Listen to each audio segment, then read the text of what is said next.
Trustee Glen. Present. Trustee Pavia. Present. Trustee Rogers.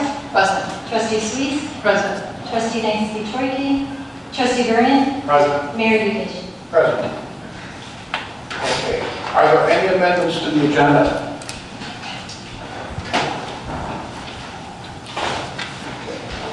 Okay. John? Tonight we have a Making a Difference Award for Candace Rose.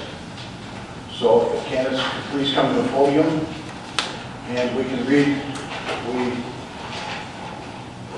Hannah for everything that you've done for us.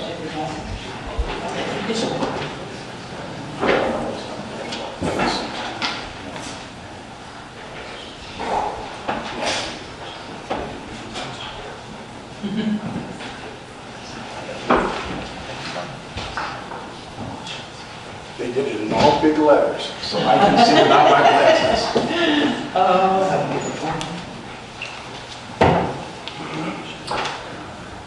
Candace has been with us for a long time. From a corporation. I'm not going to read off this right now because she's taken all the minutes for Planning Commission since we incorporated. She was there at all the meetings. Beth and myself both had the pleasure of working on the Planning Commission with her. And nobody can do the work that you do in the minutes to do their perfect every single solitary time. So with that, Candace Rose has been a resident of Homer since before incorporation in 2001.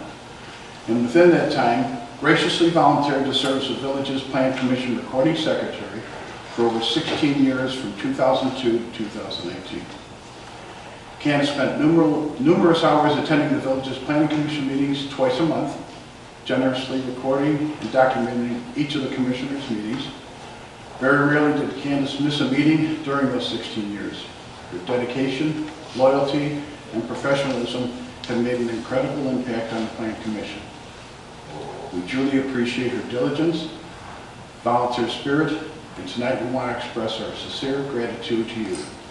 Because Candace, for many years of volunteer service, commitment, and dedication, you've truly made a difference, and you will be missed sincerely. We extend our best wishes to you, happiness in your retirement, and good luck in your new endeavor that you undertake. With that, we have this for you to show how much we really do appreciate it.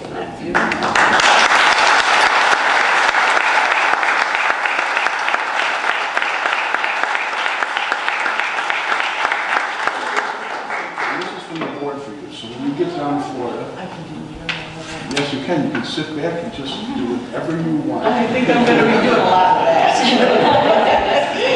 With and without the libation.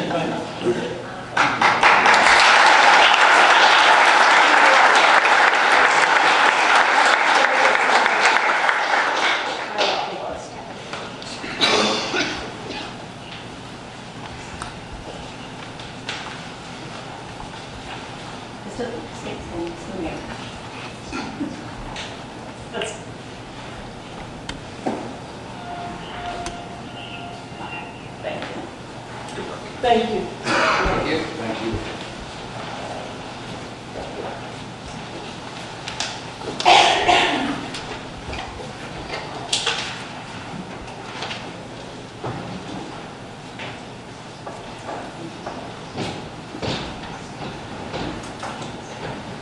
Okay. Next up, Community and Nature and Harmony Awards. This is the 17th year of the Community and Nature and Harmony Awards ceremony. Tonight we gather to to recognize these individuals and groups who have demonstrated a commitment to the environment and in the process have significantly contributed to the village of Homer Glen. So without further delay, Trustee Sharon Suisse will start the award ceremony. Thank you, Mayor. Welcome to the celebration of Homer Glen Lands Day, which is celebrated in conjunction with National Public Lands Day. This important day is set aside to show support for recognizing and protecting significant areas in the natural environment. The village proclamation written for this special day in 2001 states, "The village of Homer Glen was founded and incorporated in large part due to the desires of its citizens to preserve unique and diverse components of the natural environment within the village and to take steps to assist in the further protection and beautification of that environment." Through the efforts of the Environment Committee, the village created the Community and Nature in Harmony Award in 2002. Now, in 2018, the 17th year for awards, the village again recognizes individuals, businesses, community organizations, and governmental agencies that have demonstrated a commitment to the environment and in the process significantly contributed to community pride through the preservation, restoration, and/or beautification of land within the village of Homer Glen. Projects and nominations must have been completed by July 15 to meet the criteria. The tree planting ceremony, which is another activity of Homer Glen Lands Day. The Homer Glen Environment Committee will be coordinating the planting of a bald cypress tree at Goodings Grove Park this month at a time dependent upon the weather. During the awards recognition, we are honored to have the assistance of our Homer Glen Mayor, George Yukich, who will assist in presenting the certificates to groups and individuals. As the Environment Committee members take their places, I would like to thank the members of our Environment Committee for coordinating this program. They are Nancy Carlson, Randy Juris, Kathy Kudla, Bob Moses, Andy Pinelli, Cynthia Rattay, Margaret Sabo, Joe Therese, Gary White, and staff members Kyle McGinnis and Sue Styler.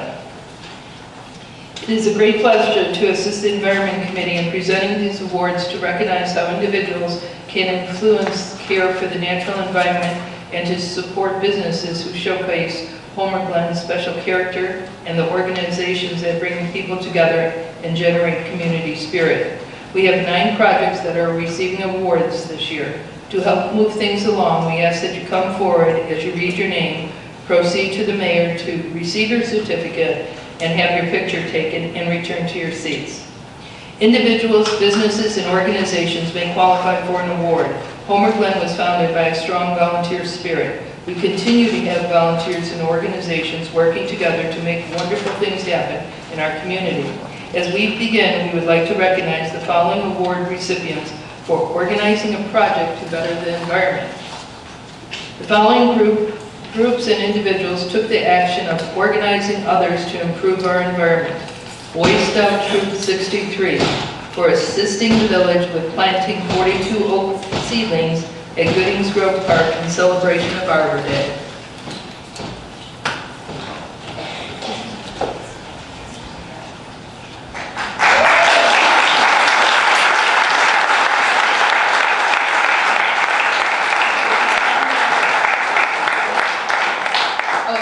No, just one for the group. We're just going up here for the picture. Yes. Okay.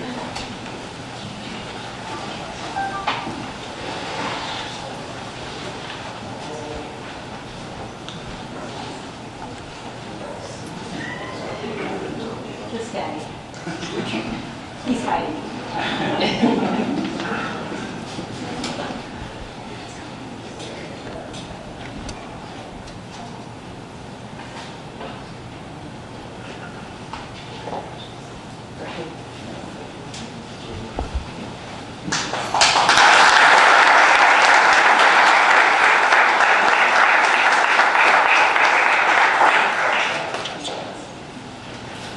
Next, Cub Scout Pack 61 for assisting the village with planting 42 oak seedlings at Goodings Grove Park in celebration of Arbor Day.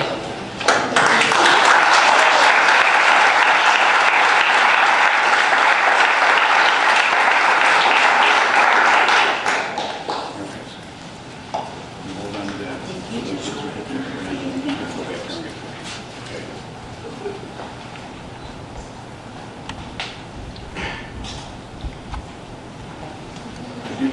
your right side up. Yes, I did. Okay, come on back here, guys. Or did you already get the picture? Yeah, I have it, so. You all set? Yeah.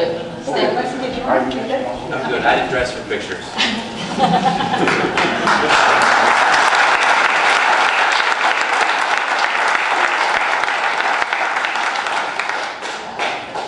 Homer Glen Junior Women's Club for organizing a garden walk demonstrating every garden has a story to tell and showcasing the beauty in the village of Homer Glen.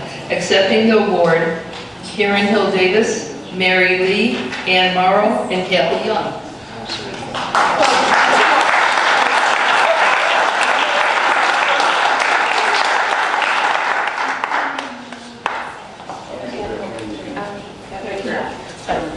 Oh, it's cooler up here.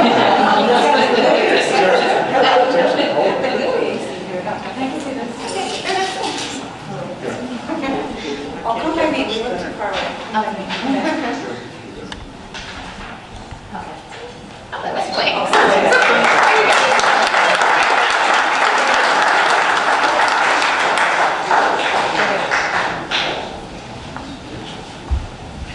Rachel Sweet for organizing a community cleanup event on Earth Day and demonstrating that someone can take action and make a difference in improving our environment.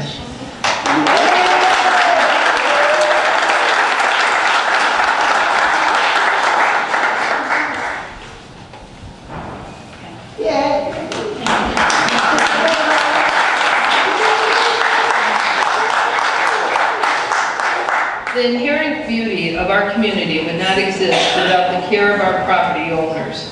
The following awards give recognition to owners who have set an example and inspired their neighbors and other residents within Homer Glen. These award recipients will receive a sign to be placed on the property which is being recognized. When I call your name, please come forward and have your picture taken. Excuse me. Arnold Lindstrobus. He is receiving an award for beautifying his property by creating an attractive landscape featuring perennials, shrubs, and evergreen trees. Okay. Next is Rich and Beth Coulter, who they're unable to attend tonight, but they are receiving a award for reducing carbon emissions and preserving natural resources by installing solar panels on the roof of their home. There is also, next is a joint project, Dennis and Connie Dempsey and Jerry and Diane Sraman. And that is for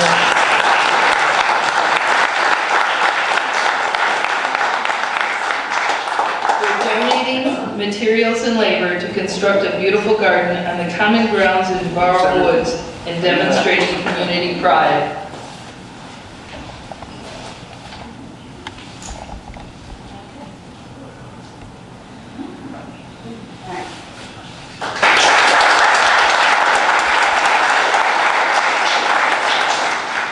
The Ferrari family for providing a habitat for wildlife by preserving a forest with a walking path, maintaining a pond, and demonstrating how perennials and ground covers can be used to provide a grass-free landscape on their property.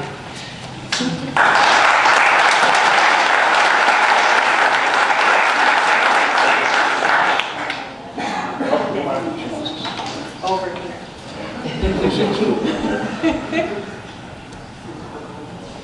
Is this one on the turn around a little? Probably, yeah. Over there? Good, bud? Okay.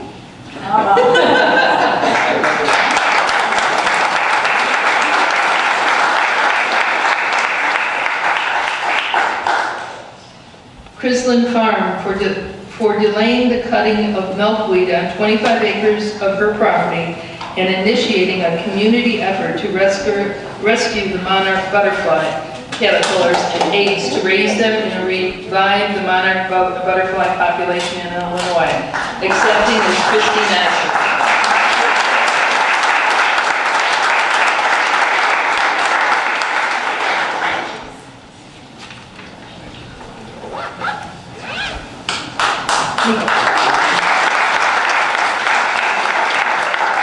M&D Farms for creating Sunflower Days by planting a beautiful sunflower field for the enjoyment of Homer Glen patrons.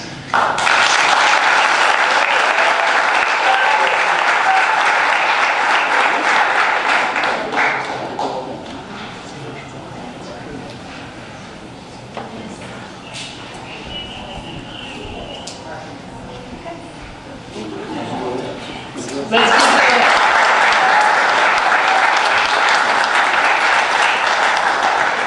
Thank you all for attending.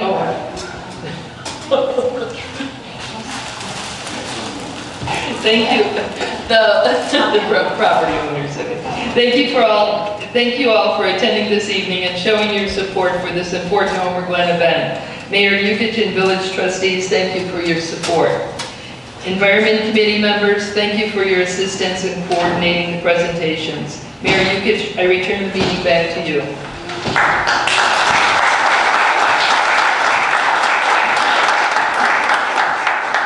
Well, what we want to do is take a short break for the pictures and refreshments, then we'll continue on with the meeting. So everything's in the back if you want to grab something to eat, something to drink, and we'll have a meeting at the back on the So we do have a pretty big agenda tonight. All right, is there a motion to approve the minutes of July 25th, 2018 committee level meeting? I so move. Trustee Caprio. I'll second. Squeeze. Discussion. All in favor? Aye. All opposed? Motion carries. Is there a motion to approve the minutes of July 25th, 2018 village board meeting? So moved. Trustee Gray. I'll second. Trustee Squeeze. Discussion. All in favor say aye. Aye. All opposed? Motion carries. Is there a motion to approve the minutes of August 8th, 2018 village board meeting? So moved. Trustee Burrian. Second. Trustee Gray. Discussion. All in favor, say aye. Aye. Opposed, nay. Motion carries. Is there a motion to approve the minutes of August 15th, 2018 special village board meeting?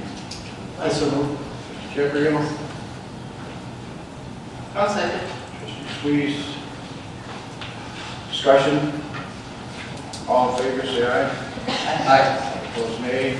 Ayes have it. Motion carries. Reports and communications from mayor and other offices.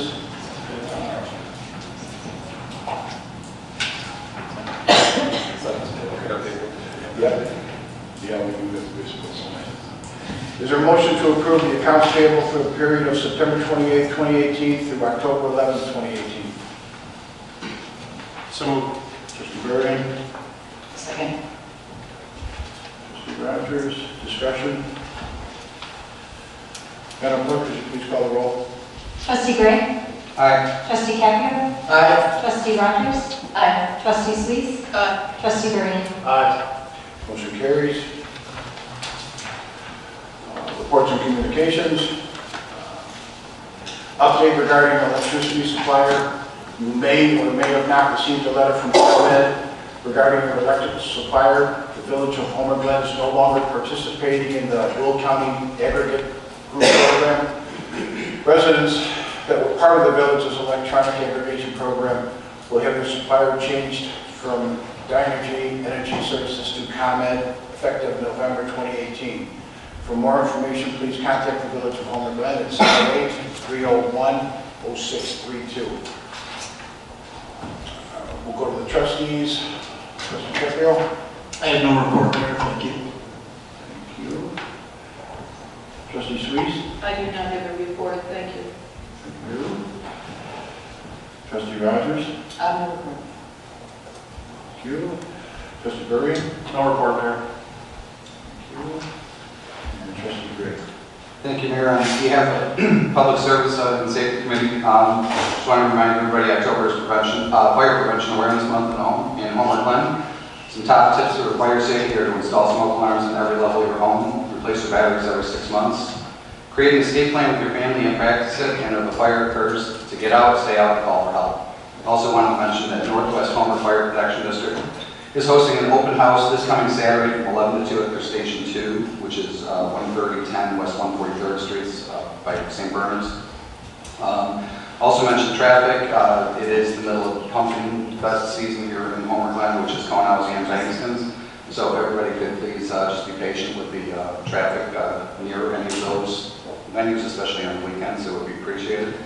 They are doing everything they can to get cars on and off their parking lots as quickly as they can. And want an update on trail crossing lights on Parker Road for Heroes Trail. They're ready to be reinstalled. We're just waiting, I believe, for the concrete bases to be right. The concrete bases to be relocated so we can install those. So and that concludes my report. Thank you. Is the treasurer's report? No report. Clerk report? No reports. Village attorney? No report, Your Honor. Public safety officials? Nothing? Village manager? No report. Next will be public comments.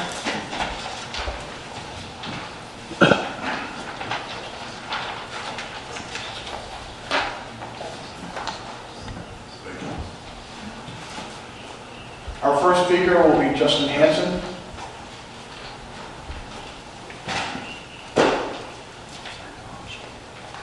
Thank you, Mr. Mayor. As you're all about to learn, I'm running for public office. You can imagine how disappointed I am that this was not before the awards were given out. Much fuller room, a lot more voters.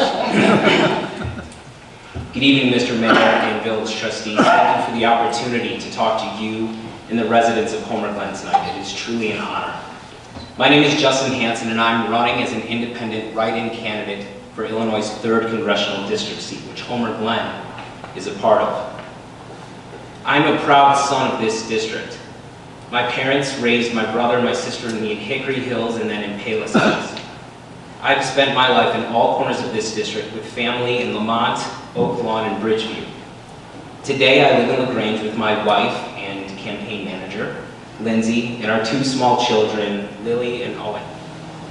I'm an attorney practicing in Chicago, and I practice complex commercial corporate litigation with the law firm of Gould and Ragnar. And I'd like to point out that my dad is here with me tonight, and it does not matter how old you are. I'm 35. It still feels good to have your dad coming and supporting you and things like this. I have been honored to serve our community as a volunteer, teacher, and mentor at CPS schools in back of the yards and West Lawn neighborhoods of the city. I was previously a prosecutor with the Cook County State's Attorney's Office, where I practiced complex civil rights litigation. I'm involved in my community in LaGrange as a commissioner on the Village Design Review Commission, and as a member of both the Citizens Council of LaGrange and the Lyons Township Community Advisory Council. I was also previously a policy analyst to congressional leadership in the United States House of Representatives. I am passionate about serving our community, and I do believe that it is my calling to serve in government. I love this district, and I believe in our potential. The district spans from Comiskey Park down to Joliet, and we are a remarkably diverse district, and we are the crossroads of America. The nation looks to diverse and busy districts like ours for guidance in the pressing issues that we are facing as a country.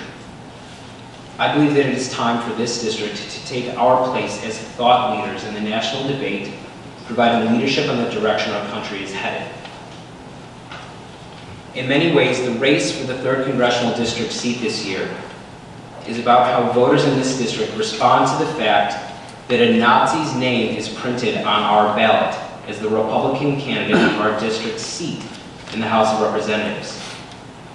This man's name is Arthur Jones, and he is, in fact, a self-proclaimed and avowed Nazi, white supremacist, and enemy of civil rights. He is a denier of the Holocaust who manipulated his way onto the ballot by tricking good people into signing his petition prior to the primary. This man's candidacy demoralizes the good people of this district of all parties and betrays the memory of millions of Jewish women, children, and men that were murdered in the Holocaust. He is an insult to the courage and sacrifice of the more than 400,000 American men and women who sacrificed and died liberating the world from the grips of evil in World War II. The truth is that there have been and always will be men like Arthur Jones. But it is our challenge to always ensure that for every one of them, there are 1,000 of us standing up for good and decency and speaking up for American values. And I do believe that America is a beacon. We stumble from time to time, but it is and always has been America's pledge to bring light to dark places. In a small way and against great odds, my campaign is committed to honoring that pledge, and we believe in what we're doing. As a country, our politics feel out of sync with our potential right now. It's because they are. We're divided, we're angry, we are talking past one another. I don't think that the average American voter, Republican or Democrat, can truly see themselves reflected in either party right now. But I think that we want to start healing, and I think that it starts with campaigns like this one. Campaigns that want to take a step back from the political breakdown and step up the political courage. Because it's when courage meets hard-fought compromise that we achieve statesmanship. And I think we can all agree that now more than ever, we need statesmanship.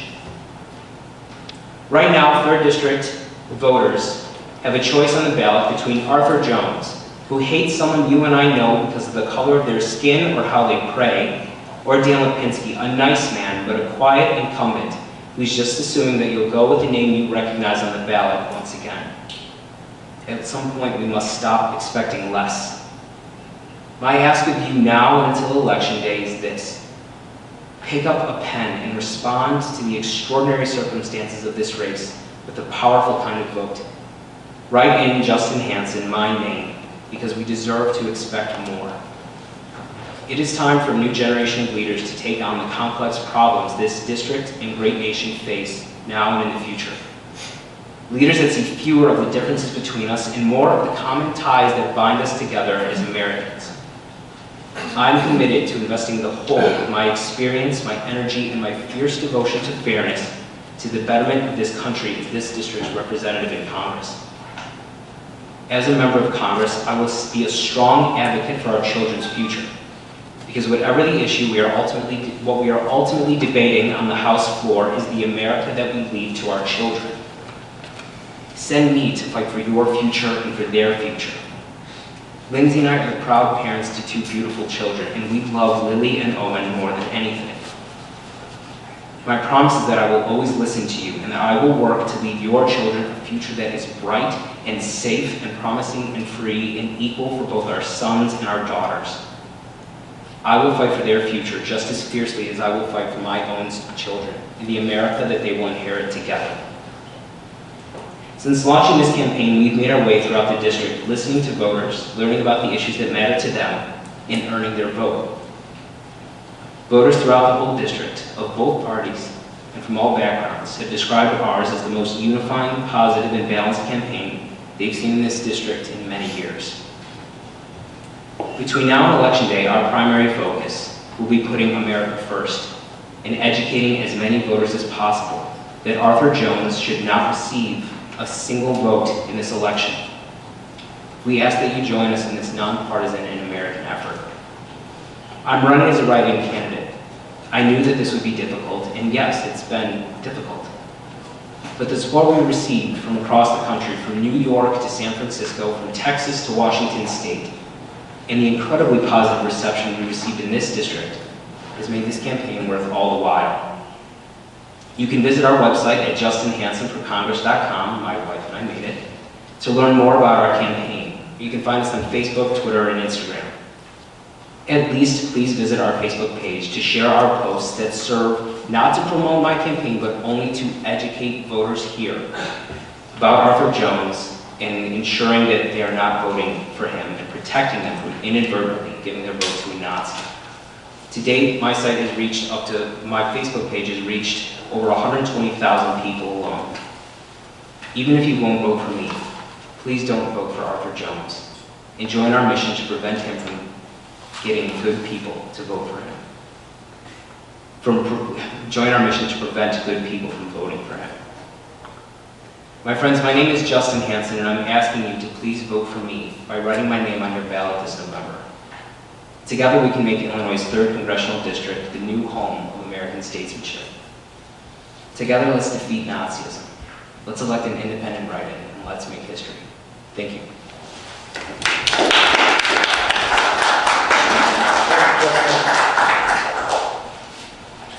Next, George, did you sign in to talk about something or just what we've got before?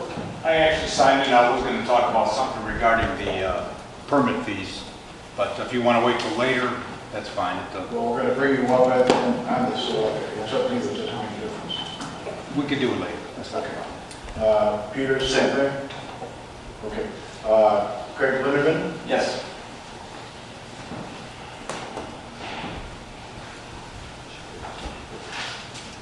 My name is Craig Lindeman. I've talked to you before. I live in the Evergreen subdivision, and I've been a Homer Glen resident for over 30 years. I'm here to talk about the MI Home project proposed for the old Dunn Farm property. It's between 159th and 163rd east of Denofos, and I think it's number 4 on the agenda this evening. As you know, we have a petition against this high-density subdivision. I just wanted to offer an update. We now have 288 people who have signed the petition, and another 94 people took time to comment against the subdivision that's proposed. These are the voters, the residents, your neighbors, and taxpayers of the community. Secondly, on a separate issue, or on a same issue, separate topic, late this afternoon, BJ sent over a diagram of the south end of that subdivision along 163rd. And I studied it for a moment, and just to give you folks a quick idea of the density of this project, it looks like right now there are 7 home lots along 163rd Street. And for comparison, this evening I drove across the street in the Victoria subdivision, that's Lockport. And there are 5 homes in roughly the same space where MI Homes is going to propose and has 7 lots prepared, just to give you an idea. And I'd welcome you to take the same trip that I took tonight. Just take a look at the different subdivisions, the different proposals on both sides of the street, and look how crowded already Victoria is. So they're proposing, I think, 7 homes in the same space where there are 5 homes across the street. That's all I had this evening. Thank you very much. Thank you, Craig. That's it for public comment. Maybe you have one more sign up.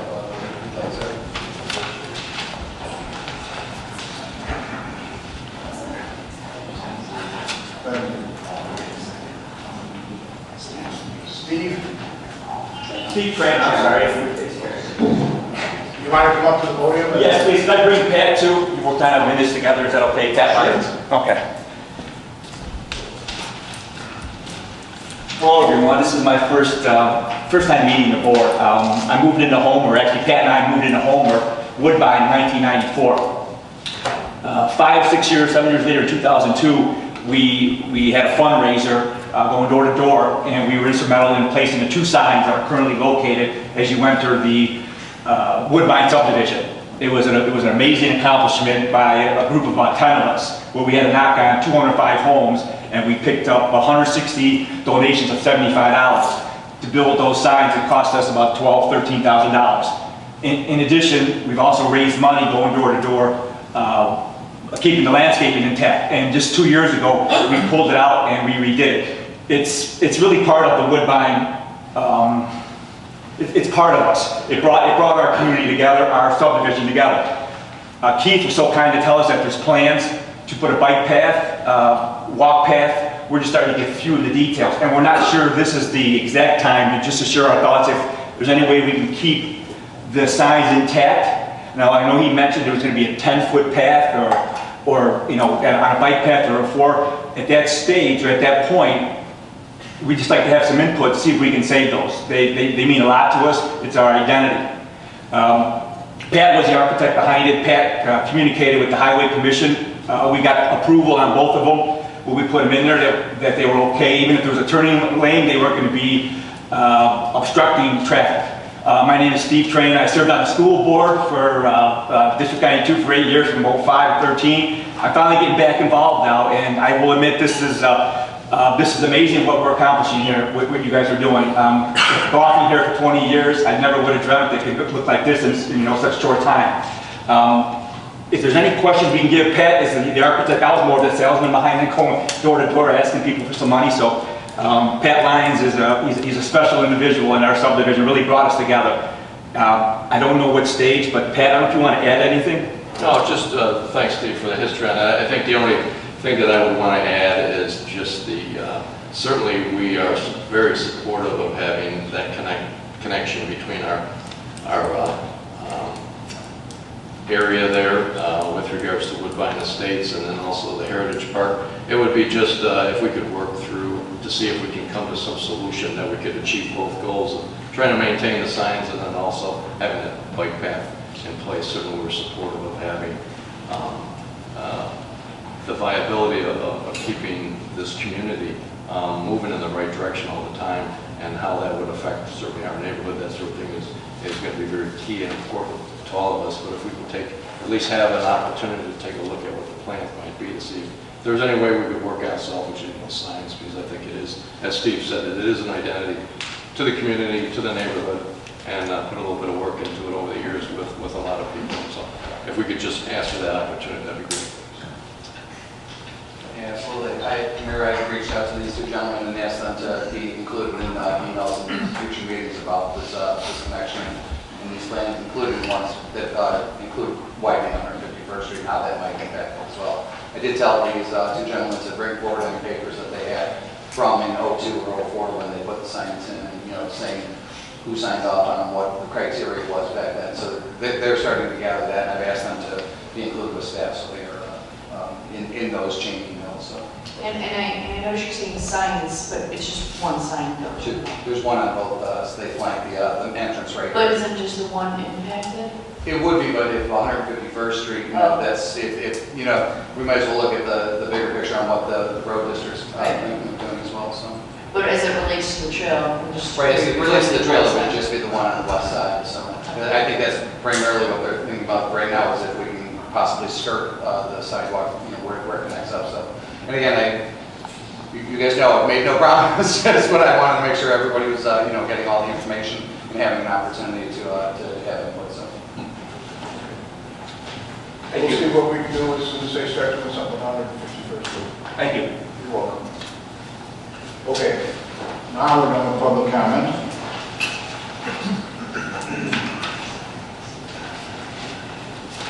So we legislation.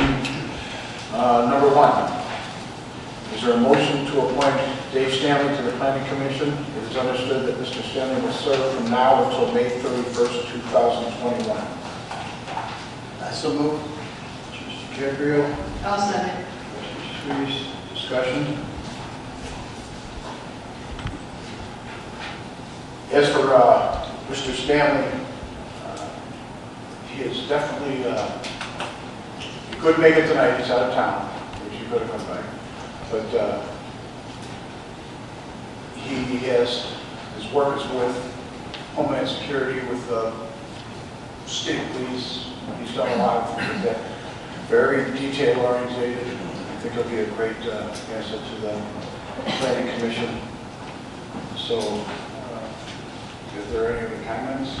Well, I would just add that, I'm fine with the process if it's this way, but I just think we need to pick up a path on how we're going to appoint these, because this isn't the way that we've done it in the past.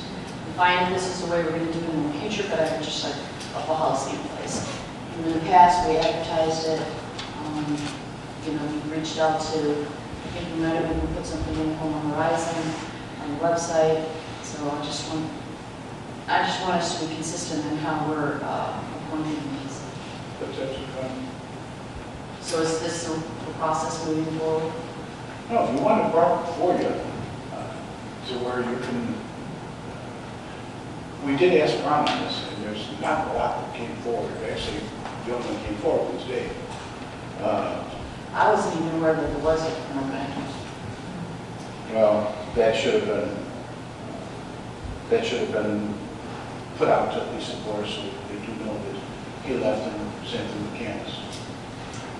Agreed, that should have been put out to the board. I did speak to Kevin O'Donnell tonight, and he told me it was an abrupt decision that he had to make.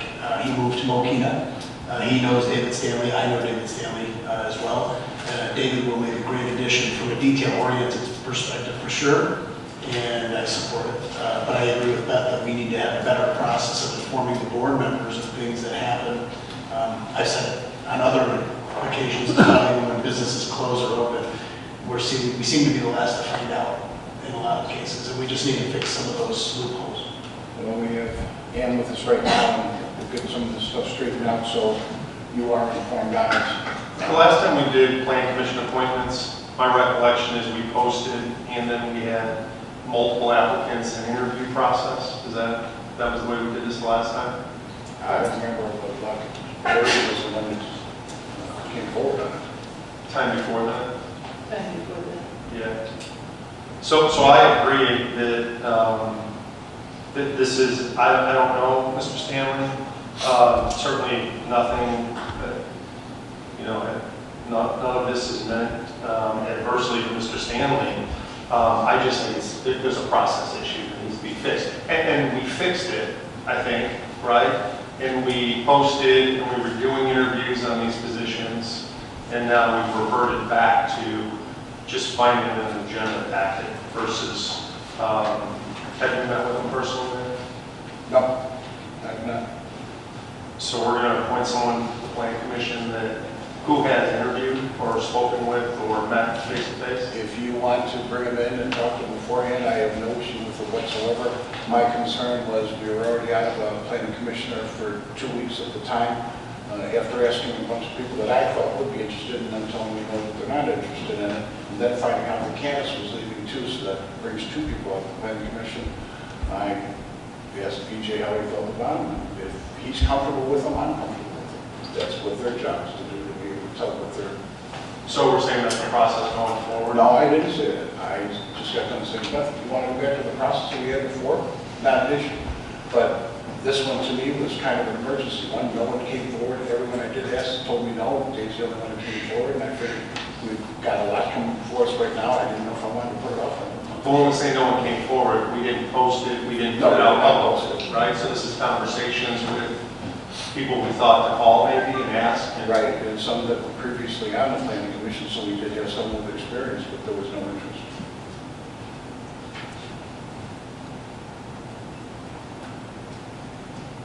I'm looking at his background and I'm thinking that the detail that he does for his job is what I feel is important for him. If something's going to be brought before him, I have talked to him that he would look into it as deep as anybody else would. So, if you want to go back to the old one, or you want to put this on, put it off until you have an opportunity to sit down and talk with them, I have no issue with it. yeah, it's not, again, I don't think it's that each of us had to talk with them. It's a recommendation from the mayor that, and you haven't met with them and talked with them. And so I look to you on this to say it is recommended approval by the mayor, and I feel more comfortable if you had sat with them before it was brought to us and interviewed them.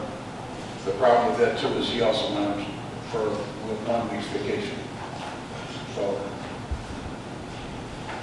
Candace isn't a voting member though, right? No. So it's not like we're missing 2 votes. We're missing 1 vote right now. Candace is just the one that kept everything in order, so I mean that's going to be a lot right there.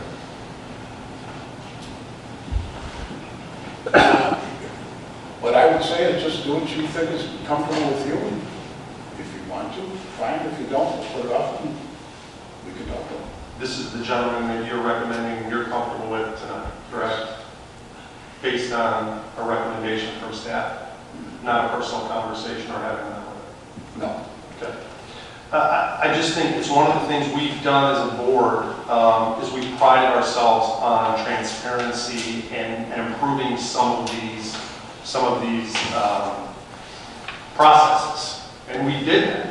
And this seems to be reverting back, and again, none of this is directed at Mr. Stanley in any way, shape, or form. I don't know the gentleman, and he absolutely may be qualified. I think my comments, and it sounds like the other comments, are more directed towards reverting back in our process, not continuing to improve in and be as transparent on this as we can. And so I'll defer to your recommendation on this. I'd like to see the process improved going forward, and I think for myself, I would not approve these in the future without a better process in place, and I think we need to formalize that process so these things don't happen again. That's absolutely fine, but you also got to understand, we have a brand new village manager here, who also had some time that she had to take that was previously set up before we hired her. So we didn't have a lot of options at the time, and I feel comfortable putting someone on the commission. Those are typically the types of excuses we hear when you have an organization not being as transparent as they can be. Right? I get the point, Brian. I get the point. So, it's up to you. I'm open to whoever said you. So, no one else has said anything, so there's. We need a roll call, don't we?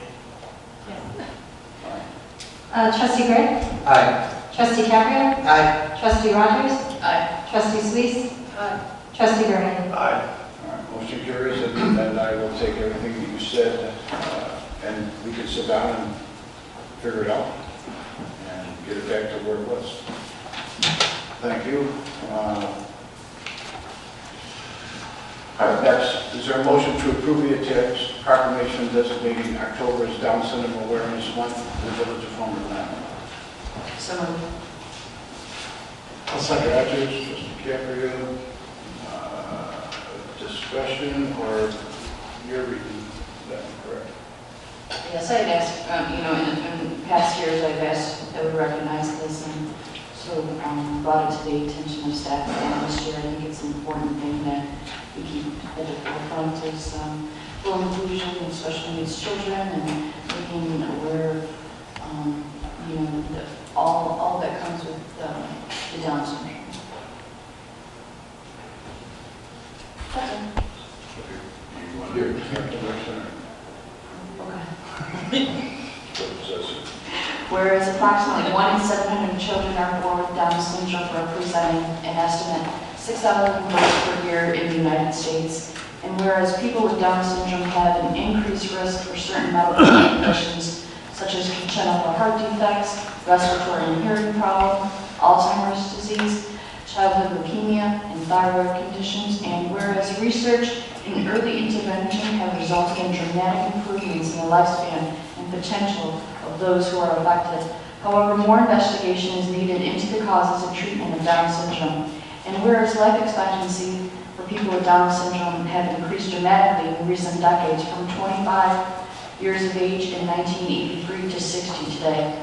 Whereas individuals with Down syndrome should have equal opportunity to achieve the universal desired goals of self-fulfillment, pride in their achievement, inclusion in their community, and reaching their fullest potential. And whereas the National Association for Down Syndrome and the National Down Syndrome Society provides families with Down syndrome members the information, resource, and educates the public about Down syndrome, addresses social policy issues and challenges facing the community, and facilitates and encourages active participation in the delivery of educational, vocational, residential, and other services for persons with Down syndrome. And now, therefore, be it proclaimed by the Mayor and Board of Trustees of the Village of Homer, Glen, that the month of October is designated as Down Syndrome Awareness Month in the Village of Homer, Glen.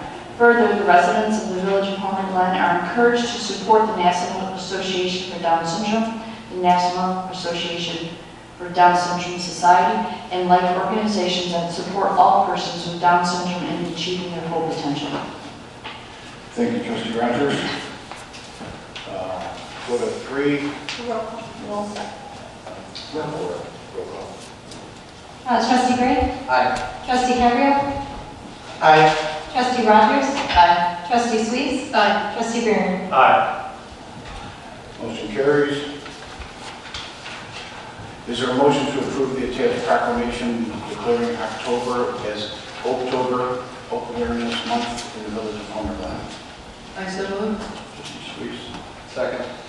Trustee Gray. Discussion. Sharon, you want to? Yes, please. Oak Ecosystem significant part of the Illinois landscape for more than 5,000 years and are now in a state of decline across the entire state of Illinois. The state tree of Illinois is the white oak, and Illinois forest, woodland, and savanna communities have been greatly reduced statewide, and the remaining oak ecosystems are declining in health due to the decline of oak dominance. These threats and declines are due to lack of public awareness, impacts of invasive species, poor management practices, and reduced resources. Oak ecosystems in Illinois provide needed food and support for native insects and wildlife. Oak trees and their companion species contribute to important native biological diversity. Research has shown that oak trees and forests improve our air and water quality, human health, social and economic well-being, provide jobs and revenue, and improve the overall quality of life for all citizens across all neighborhoods and community boundaries. The Illinois statewide Forest Resource Assessment and Strategy identifies the loss of the oak ecosystems as a critical issue for the health of forest resources in Illinois and acknowledges the following: the significant decline of oak dominance, the predominant forest type in Illinois, the change in forest landscapes, the decrease in forest health, and a significant need to teach the mechanics of oak regeneration, protect oak woodlands, and preserve our Illinois natural heritage.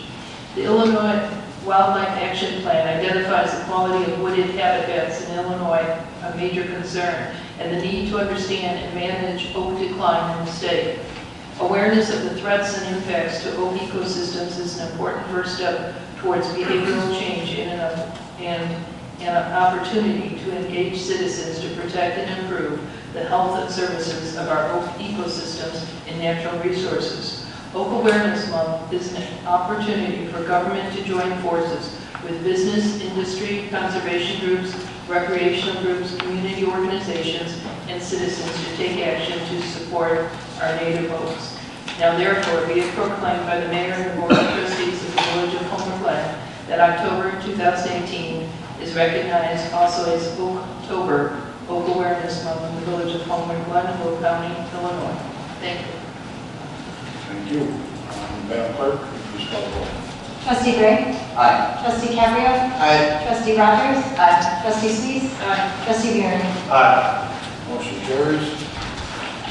Next, is there a motion to remand zoning applications back to the Plan Commission for review and recommendations? 1, preliminary plat of subdivision.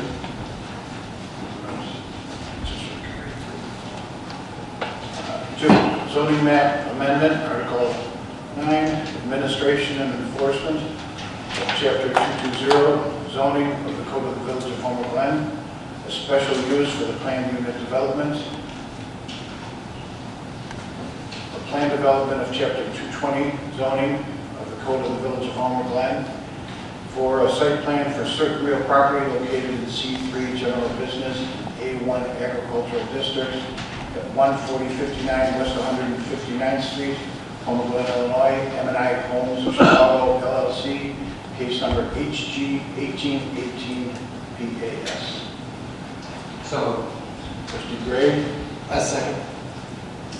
Trustee Cabrio, discussion. Mayor, I believe the petitioner is here, and I have a couple of questions before we send this back. Matt, you want to come forward, please? Good evening. I had a question about how the density from almost 9 to 6.7, I believe it is. How has it changed? How has the neighborhoods changed? What we've done is we set aside or took out of our calculation the 40 acres that's deed restricted along that east property line. Part of the redesign of the site was we reduced all of the townhome buildings from 6 units, some of them were 6, to a majority of 4-unit buildings. And then there was some other kind of shifting of roads in order to kind of adjust everything. That all kind of equated to that density. When you said majority, because I don't think we allow more than 4 units in a building. The earlier plan, we proposed more than 4 units of building. Right, it was now 100% of our buildings are maximum 4 units per building. Okay. When you came back in August, September with the plan, you had, at that time, a lot less units. You had 258 units. And now you were at 283, I believe, and then you brought it down a few units. Why the bump up? Because, you know, I would like, personally, I would like to see a lot less townhomes and more single-family units. I mean, it's like a compound with too many townhomes. From the time that you're talking, we came in originally with a plan that had a different product type. Right. That had some ranches. Since then, we eliminated those ranches and have gone forward with the townhomes. But the density, you know, you increased, because at that time you had 177 townhomes, now you have the 228. Correct.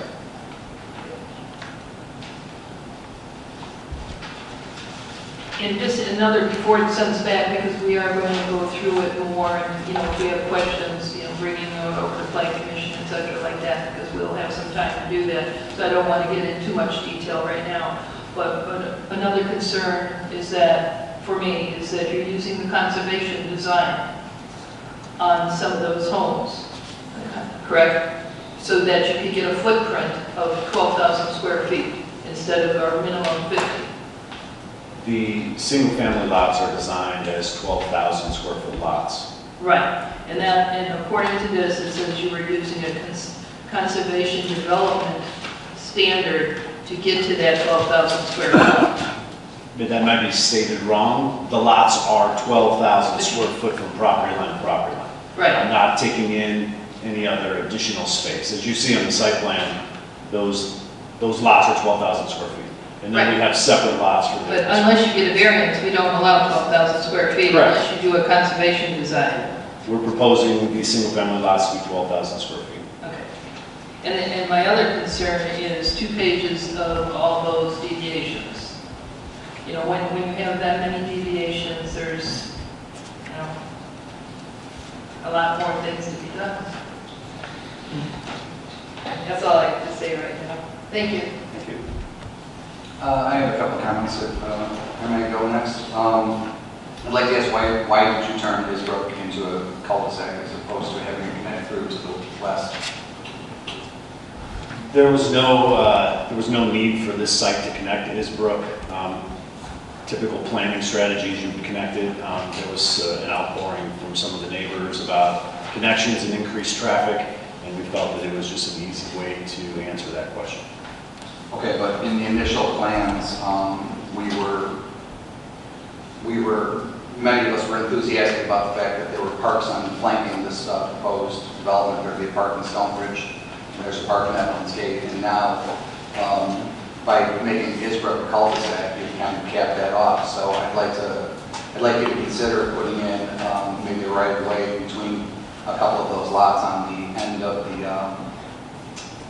the cul-de-sac to make the path go through still, you know, a walking, riding path that might still go through to the west into Evelyn's Gate that can hook up with their existing path and trail system so that, you know, we have a goal of being a walkable and a connected community. So for me, seeing things like I initially saw where Isbrook was open and then seeing it capped off, I have a problem with that. Okay. I know that the first responders have taken a look at that and they've given you their response that they're okay with Isbrook like that, given that you've got Newport going through from 1 to connect to 163rd and you'll open up the frontage road. So that answers some of the first responder and the emergency services. But like I said, we do have a goal for making those connections, so I'd like you to look at having that, as well as I'd like you to, and I know this was mentioned at your planning meeting a few weeks ago, about traffic calming on Newport, you know, especially if we're looking at the traffic study which came out today. We get quite a few issues about traffic, you know, that speeding is rampant and things like that, so the more we can get in front of that, I would appreciate that. And that's it for me. Brian, you got anything? Mine's not important, but for ratification purposes, on number 2, I think the mayor said 9, it should be 11. And on number, Roman numeral, And number 3 should be 9. I don't know. I misheard that. But I just wanted to make sure for minute purposes that was correct. I know it's Sorry. I know. Sorry. So, No, I'm just saying that, I appreciate you addressed most of the concerns that were brought up at planning, one of which, Keith, was, the outcry from the tying communities wanting that cul-de-sac. I do agree with you as well. The other subdivision is stubbed out, so they were always kind of meant to connect to one another.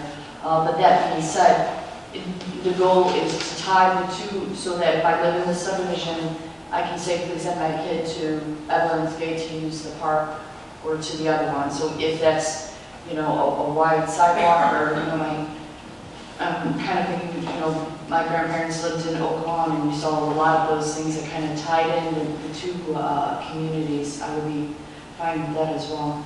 And I would reiterate, based on the traffic study, and I only looked at it briefly because it is, you need an engineering degree to kind of understand it. But, you and I had talked a little bit about the traffic calming, just trying to do something that would kind of sway people from just going straight in and straight out. So I would say to look at that as well. Definitely. any other questions for Matt? I see you did a lot of work to it. It's come down to where there's not as much as you're looking for, so we'll go before the planning commission and they can make the decision and send it back to us. But I appreciate everything you've done on it too. Thank you. Thank you. Madam Clerk, please call the roll. Trustee Gray? Aye. Trustee Caprio? Aye. Trustee Rogers? Aye. Trustee Sluis? Aye. Trustee Vernon? Aye. Motion carries.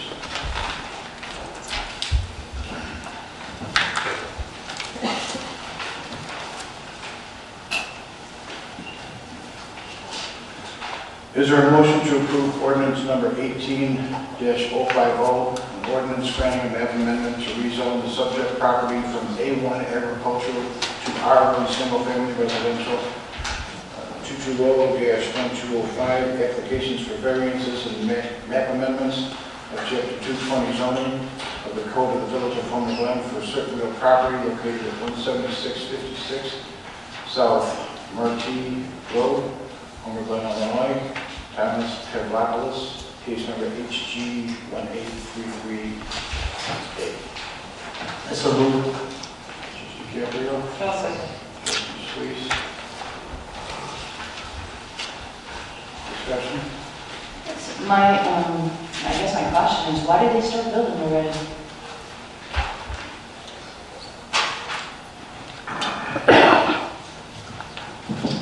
Staff reviewed the permit fully for the single-family home. That's when this issue was brought to our attention. Because this process was essentially forced on the applicant due to them, they applied for the building permit and it was reviewed. At the time, that's when the issue was caught. It was a legal non-conforming lot. We spoke internally regarding what should be done in terms of the permit, whether they should be held up for several months for something that is essentially housekeeping on our end. And it was determined that it was safe to allow the permit to move forward because the house would comply with all setback requirements regardless of the change in zoning. And it was generally felt that because this was not a request on behalf of the applicant, it was in a way imposed by the village on the applicant, that it would be considerate and generally fair to them to allow them to move forward with the permit while the rezoning was occurring. So if this didn't pass, they can still build it? At this point, yes. Because I'm confused why we're doing this. Say again? I'm a little confused why we have to do this then, if they can build it anyway. This is just, like I said, it's just housekeeping. It's really a cleanup on our end. Speaking with building official Joe Baber, it's really just paperwork on our end and how what the property is considered. They're going to be using it for the same use. It literally just is at this point a process and a signed off paper. Is it that the property is zoned for, I believe it's E1? It's zoned to A1 for agricultural. Many properties in, sorry, go ahead. To turn it into residential, which is what they're doing, correct? Yes.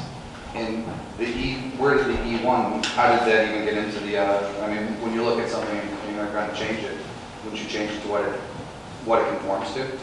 This is what it conforms to.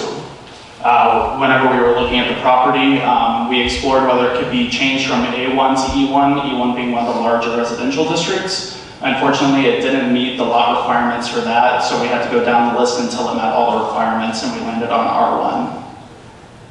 I mean, that's my other concern is all of the lots over there are E or estate. I don't think, I can't think of any that are R2. So I don't really know how that impacts the area or people's values. And much of the area, yes, much of the area is agricultural. There is a lot, two properties north of this one with the exact same area and the exact same lot dimensions that is currently zoned R1, and it's my understanding that that had to have occurred at some point through Will County, likely for similar reasons. How many acres is this one again? This is, 5? can we roll through over to the next slide? I mean, you're right, it is a housekeeping thing. I guess my concern was when I drove past there and it was under construction already, that was beautiful. No, I definitely agree with the concern. Just under 5 acres. Yeah. I understand the concern. We had a lot of internal conversations about this, and because it was felt that this was just a housekeeping thing, it would be generally safe to move forward with the permitting process. That's not standard. There's no way to get at E anything, right? Say again? There's no way to get E? No, unfortunately not. That's all. Anything else? Madam Clerk, please call the roll. Trustee Gray? Aye. Trustee Caprio? Aye. Trustee Rogers? Aye. Trustee Sluis? Aye. Trustee Fiorni? Aye. Motion carries. Next is a motion to approve ordinance number 18-051, an ordinance granting a variance to reduce the required side yard setback from a proposed in-ground swimming pool from 20 feet to 15 feet, 220-82, fences, walls, and swimming pools of Chapter 220 zoning of the Code of the Village of Homer, Glen for certain real property located in the R2 Single Family Residential District at 17964 South Crystal Lake Drive, Homer, Glen, Illinois.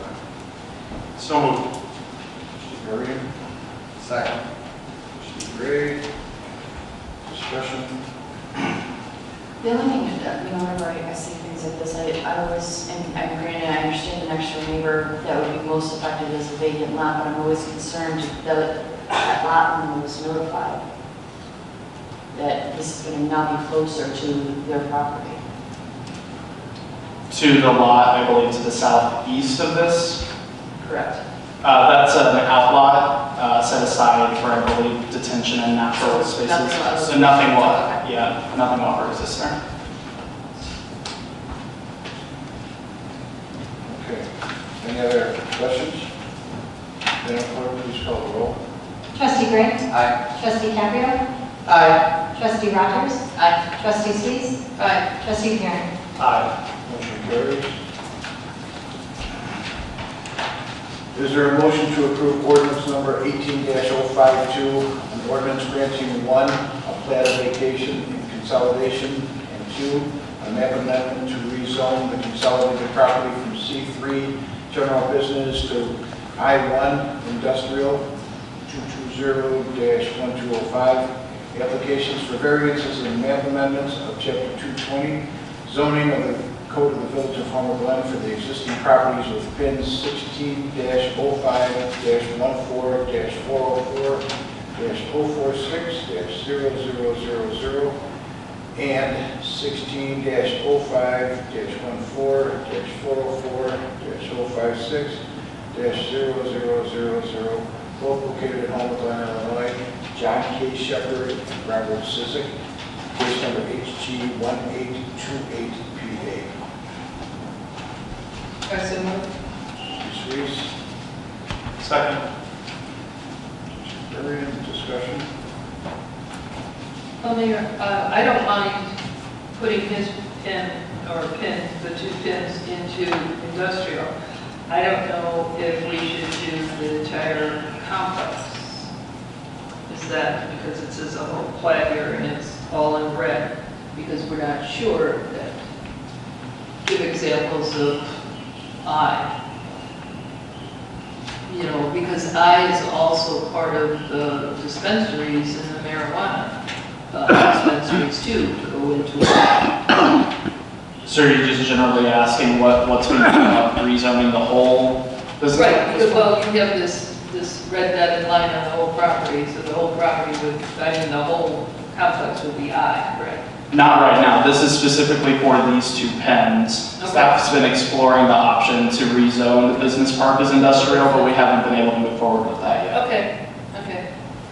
We do I believe, didn't it also say you have reached out to all the property owners, or yeah, right, to find out if they're all? Yeah, so that would be a part of the process, is reaching out to them and ensuring that they're interested in that sort of change. We do got to keep in mind too, we only had one I property. Right.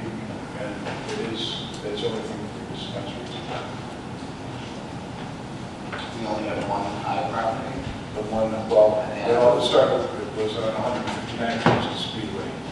That was going to be an I property that we had at the time, now we're changing other buildings. I think there's a few others that are in the zone map that are I, they're small and they're scattered, but nothing to this, the size of Hancock. No, but we keep adding. Right. Okay, Madam Clerk, could you please call the roll? Trustee Gray. Aye. Trustee Caprio. Aye. Trustee Rogers. Aye. Trustee Suisse. Trustee Buren. Aye. Is there, motion carries, is there a motion to approve the all-around amusement contract for 2019, 2020, and 2021 Homer Community Festival? So moved. Second. Trustee Gray, Trustee Caprio, discussion. Madam Clerk, please call the roll. Trustee Gray. Aye. Trustee Caprio. Aye. Trustee Rogers. Aye. Trustee Suisse. Aye. Trustee Buren. Aye. Motion carries. Is there a motion to approve Ace Pyro LLC contract for the 2019 Home Community Festival fireworks display in the amount of $33,000? So moved. Trustee Caprio, I'll second. Trustee Suisse, discussion.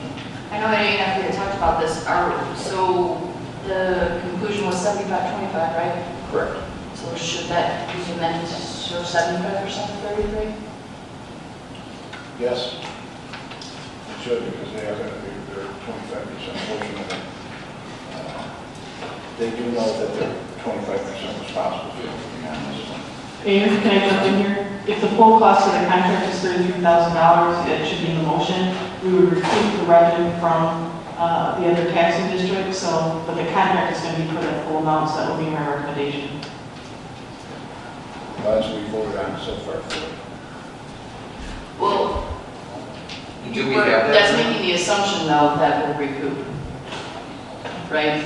I mean, we were really close to losing money last year if we had no rain day. So I would like to see that 70, I don't have the calculator, 75% of 33, you know, I would like to see approving that as opposed to the full amount. If this is a true partnership, it's 75-25, so. That would be for 24/7. Pardon? That would be for 24,007.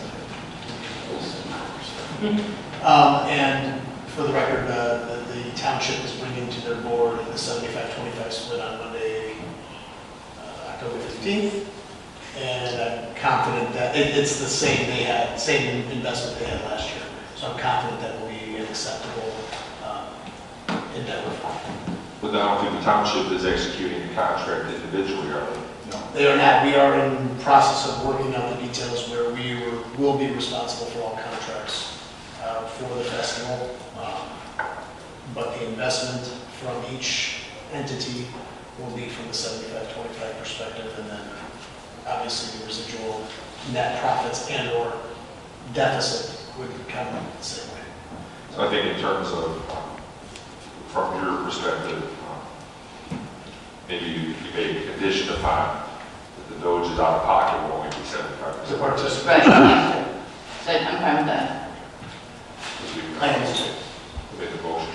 But if for some reason the township does not approve their agreement of partnership with us, we will still assume the entire contract. Technically, you're on the hook, yes. Right. Contract for $33,000. Sure. Right, if they decide that for whatever reason they don't want to participate in this event with us, we would take on full ownership, and is everybody at the board level comfortable with that fact that we would be exposing ourselves to 100% of those costs?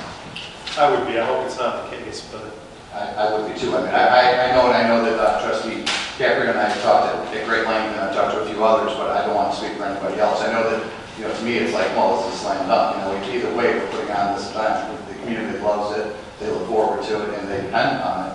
So no matter what the outcome of the township vote, my vote is in this seat would be to go forward and have the village take on all of that responsibility. I would like to see that, but obviously we are a 7-panel board, and we all need to be that comfortable as comfortable as I or Trustee Capri are. So I just wanted to make sure that we weren't going based off of conversations that I had quite extensively. So Agreed.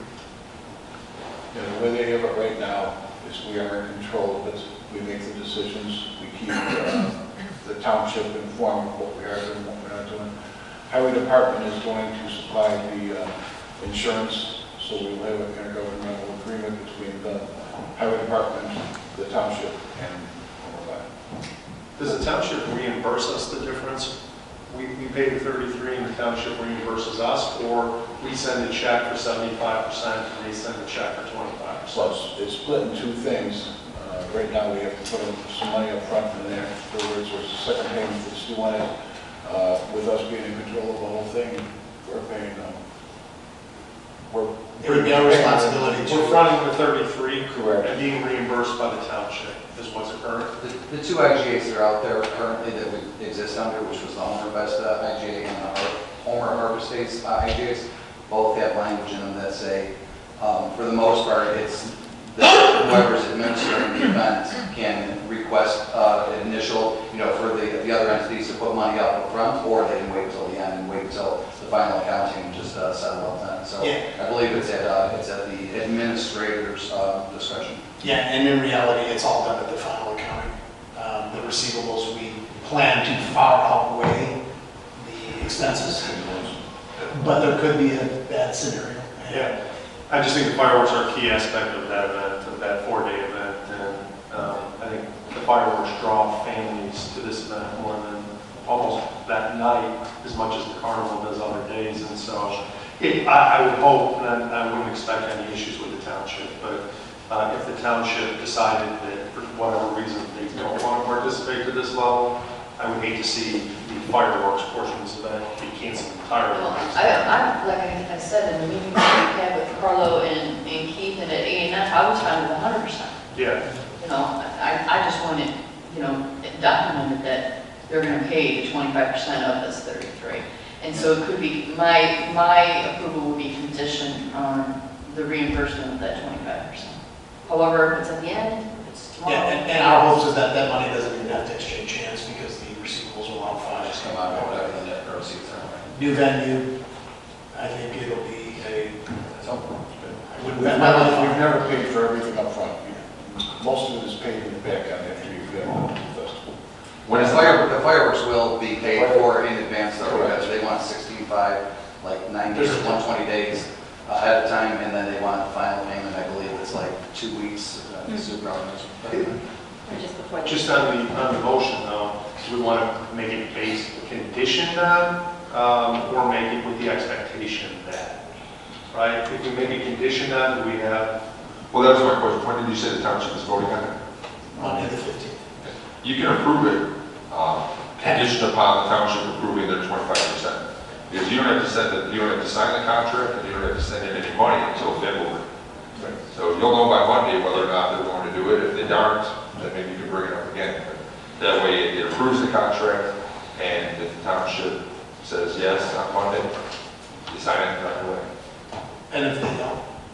You bring it back up. I mean, we have time to do so, and I cover 100%. Yeah. Because the deposit isn't due until February 20th of 2019. Yeah, Yeah. I'm fine with that. Okay, any other discussion on it? We just need to amend the motion, correct? Who made the motion? Motion He made by made the trustee, motion. trustee Caprio and Sweet seconded. Oh, I thought You and I did the other. So it's- Oh, So you're acceptable, that amendment's acceptable? yes, Yeah. it's acceptable. Sorry.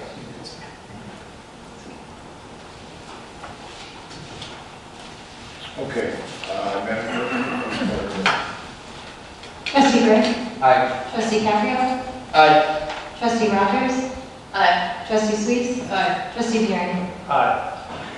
Motion carries. Next, is there a motion to approve a professional services agreement from HR Green for design engineering services related to the construction of a path along the north side of 151st Street connecting Eagle Ridge Drive to Deer Ridge Circle in the amount not to exceed $9,469.89. And that's when we start with the signs, right?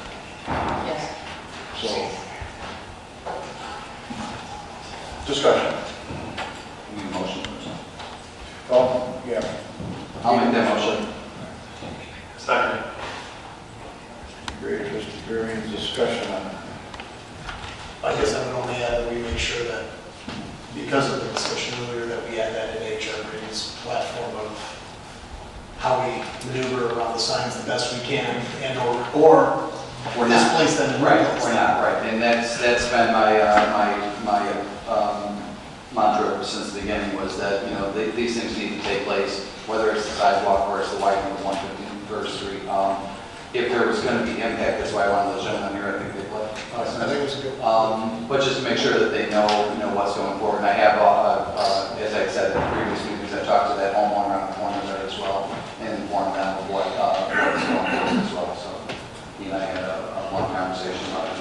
He recognized that that was going to happen. I believe we might have talked to him in years past. He recognized that was probably going to happen. So he knew it was a...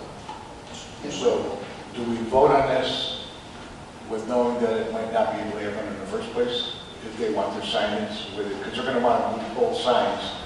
The one on the east won't make a difference. It won't make a The west difference is right going now. to make the difference. Right, all they're asking for is some consideration that maybe we can skirt the sidewalk behind it. I don't know how all these things shake out, they've given up drawings and signed, stamped plans that they had from 15, 16 years ago that showed that they were all approved and that they would be, like they said, out of harm's way if there was a widening of the road. So whether or not that aligns with what the current reality is, I told them, this is way above my pay grade. I want you guys all in the same room. You guys can discuss it, and if we can avoid the signs, great. And if not, they'll probably have to be moved. I mean, like I said, I know that does impact me. I live in that subdivision, and we would certainly pass the hat again and try to move them to a safe location, see if we can reestablish them somewhere else. Well, if there was a widening of the road, whoever's widening the road should be able to do it because they're going to have to take the property. So it should be paid right then. Yeah, but we're not at that point right now, widening the road. We're at the point that, I was just asking staff to make sure. I understand, but at least it covers the signage. But before we spend $9,469.89, can we get a general direction that this will work? We met with HR Green and, were you looking into? I've been at a few of them, so. Yeah, we looked at it preliminarily and leaving the sign there, again, all very preliminary, HR Green was, you would be so close to it, it was like a hazard. There was no way to really move it any farther to the north. But again, that was all preliminary before the money was spent. And I think in previous discussions, we just talked about the value added of this trail in meeting some of our strategic goal in pulling this community together and making it more walkable, more rideable, be great for the fest.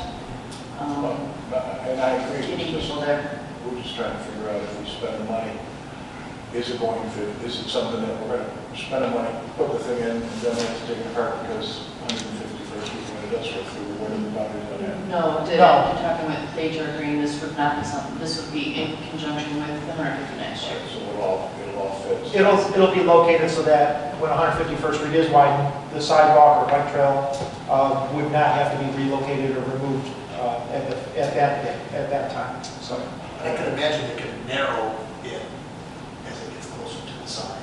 if that were the case. We'd have to look at it again, but initially we looked at it. Yeah, I would imagine it can come narrow. It's I'm not sure. still 88 and all Only that that's stuff. a bridge. All right, any other discussion? Madam Clerk, please call the roll. Trustee Gray? Aye. Trustee Caprio? Aye. Trustee Rogers? Aye. Trustee Sluis? Aye. Trustee Aaron? Aye. Motion carries.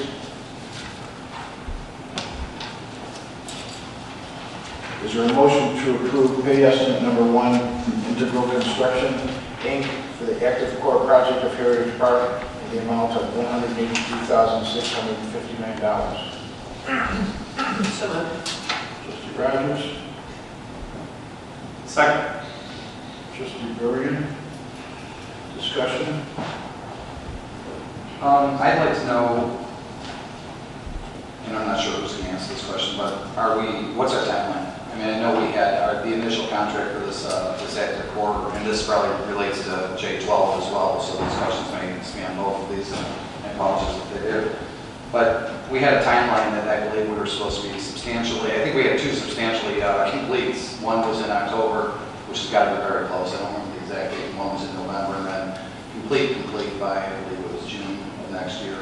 And every time I go back there, while it looks like there's a whole lot of work going on, there's concrete and earth moving and things of that nature, I don't really see a lot of the things that are referenced in here as far as the physical amenities that are going to go in. So, and I know that the initial contract, I believe, had some penalties in it, some penalty clauses if we went past some of those substantially complete dates.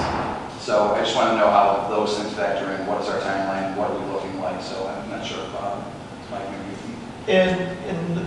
We have bi-weekly progress meetings. In the latest progress meetings, they have stated, the contractor Integral has stated that it does look like they're going to go past the initial contract completion dates. I believe there's been some discussions. I think they're going to be bringing forward updated schedule, updated, request for additional time. That sort of thing is typically the process. And that would go through TRIA and then through the board, through the village as well then.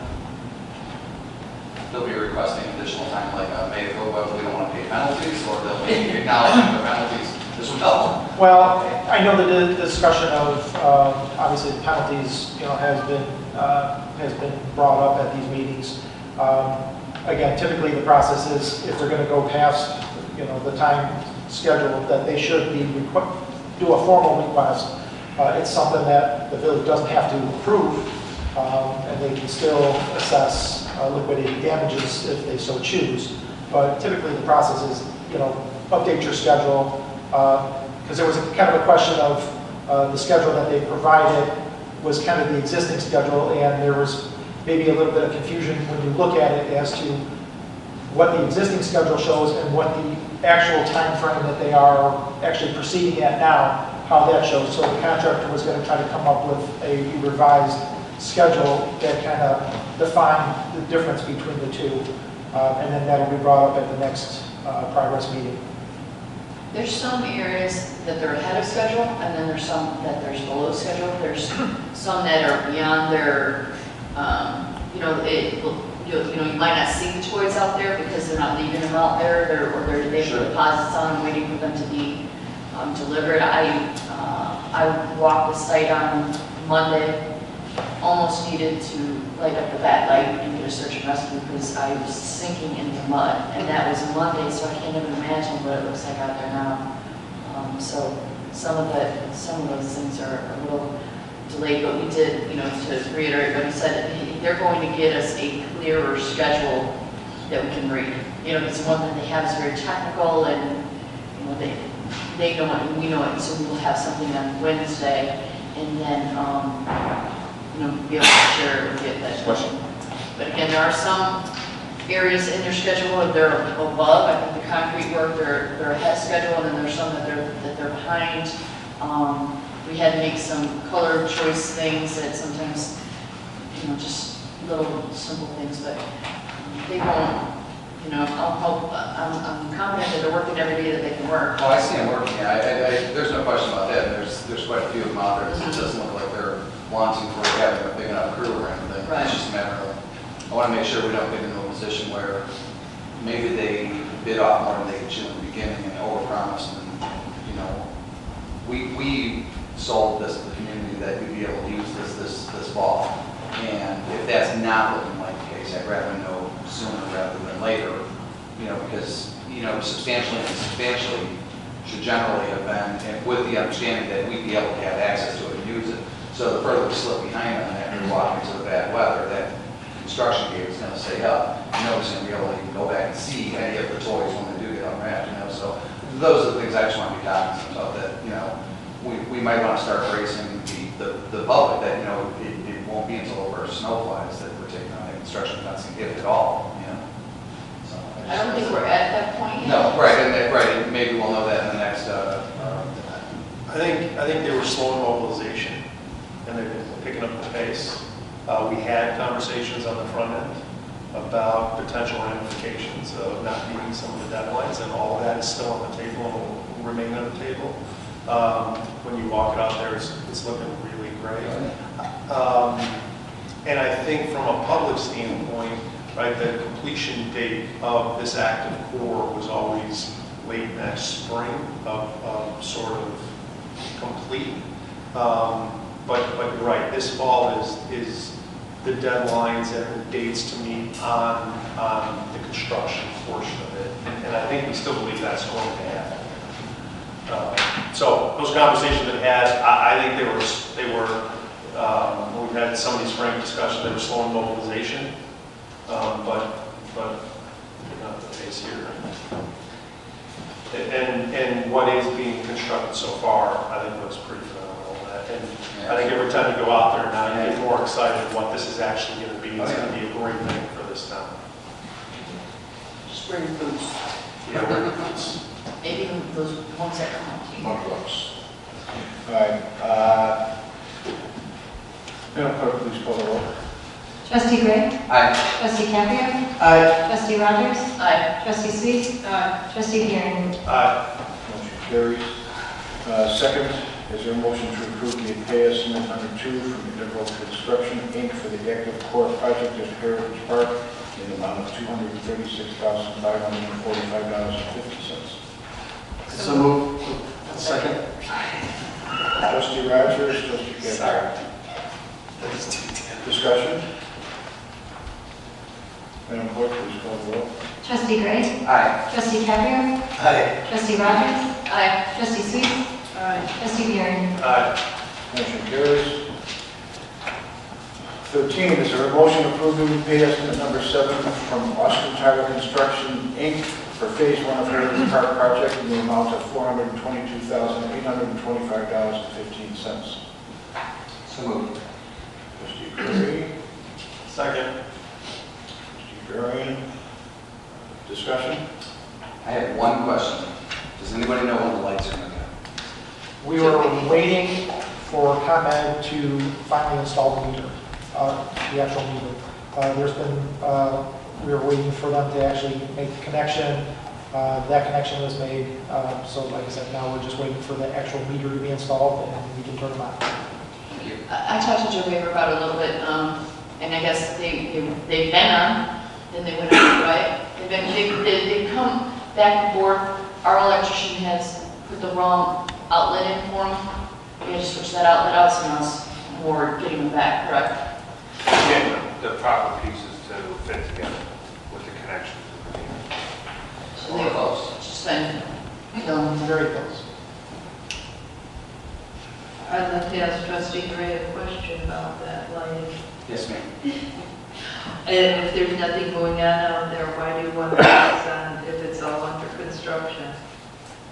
That is a fair question, but you can still see the construction. I don't get home sometimes till after 7. It's getting dark early, so I do drive through there to Trustee Garren's point to see how much is going on up there.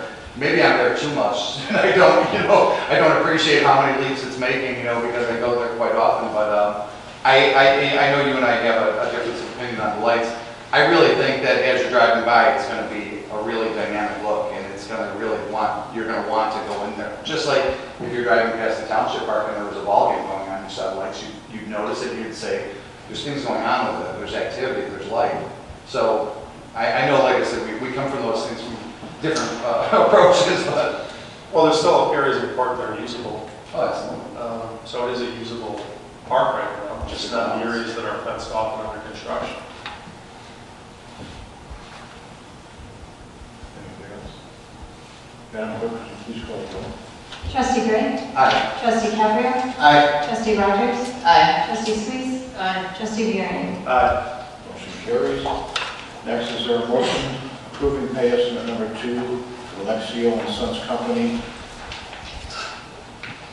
for the detention basin and bioswale project 319 grant at Heritage Park in the amount of $377,947.44. I so move. Mr. Caprio? I'll second. Trustee Suisse? Discussion? Madam Clerk, could you please call the roll? Trustee Gray? Aye. Trustee Cabrio? Aye. Trustee Rogers? Aye. Trustee Suisse? Aye. Trustee Burden? Aye. Motion carries.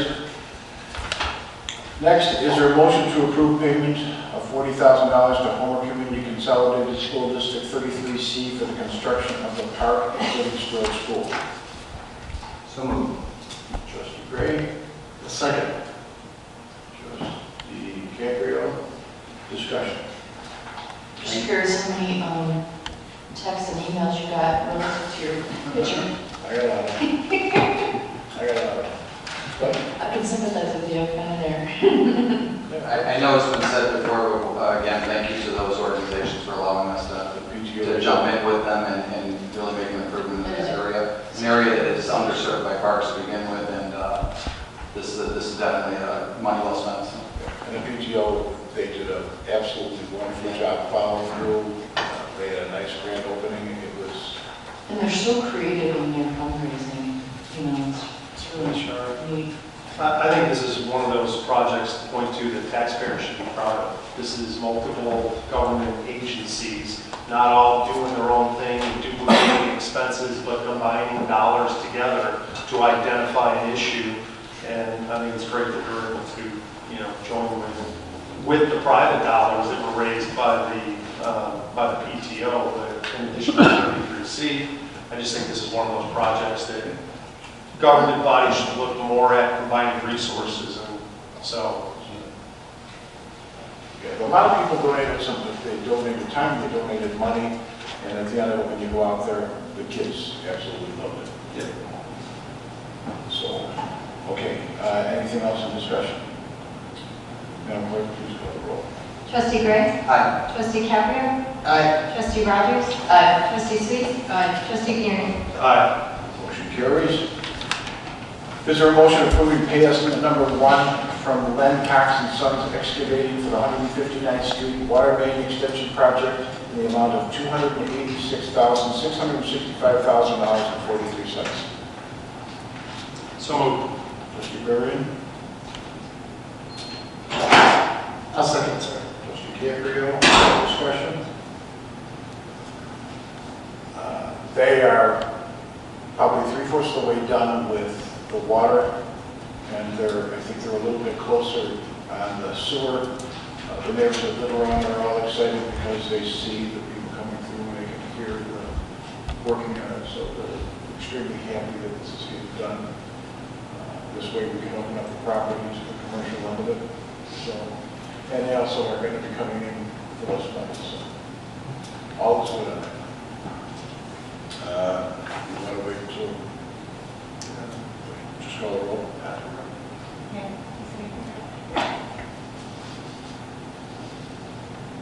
Well, you've got a coordinated way. Yeah, just call them. Trustee Caprio? Aye. Trustee Rogers? Aye. Trustee Suisse? Aye. Trustee Burden? Aye. Motion carries. We'll still get his when he comes in. Is there a motion to approve pay estimate number 6 from Patrick Construction, Inc. for the 2017 Drainage Improvement Project 2, various locations in the amount of $97,336.20? I so moved. Trustee Sweet. A second. Trustee Rogers, discussion.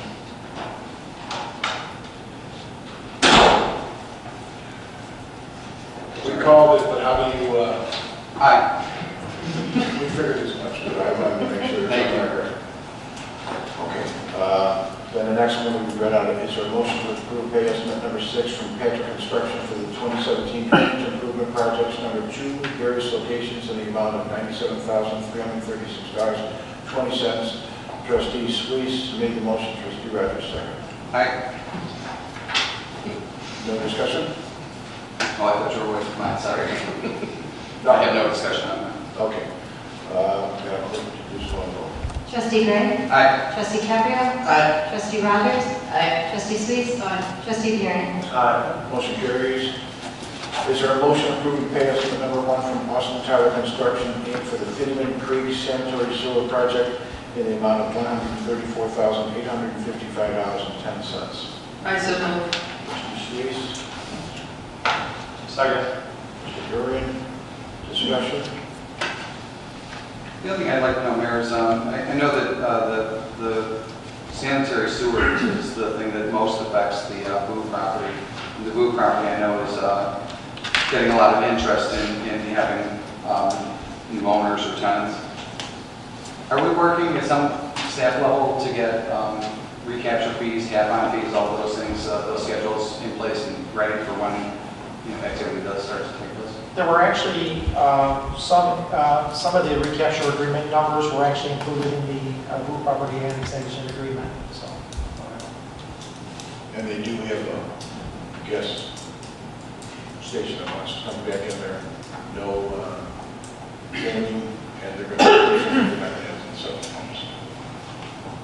But they're working right now with the states because of